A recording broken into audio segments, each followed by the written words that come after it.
और BJP leader Shahnawaz Hussain ने मुतनाज़ा scheme Agniveer की तारीफ की है। उन्होंने कहा कि अग्निवीर स्कीम का बहुत फायदा है।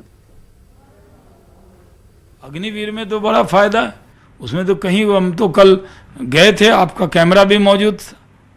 हम तो बेली रोड पे उतर गए, बहुत नौजवान थे, सेब बुनिया खाए, वहाँ पे चाय पिए कुल्हड़ में, सबसे बात किए। सब लोग कह रहे थे मोदी जी बहुत बढ़िया योजना लाए। तो आप वहाँ पे तो कोई दिक्कत नहीं। अग्निवीर तो समझिए एक्स्ट्रा इतने नौजवान अंदर जाएंगे फौज के अंदर।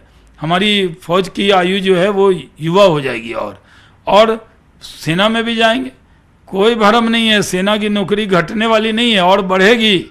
तो कुछ लोग भरम पैदा कर रहे हैं ताकि उनको उकसा दें, अब वो उनका नाम आ जाए तोड़ फोड़ में, ताकि वो कभी फौज के लायक ही न रहें।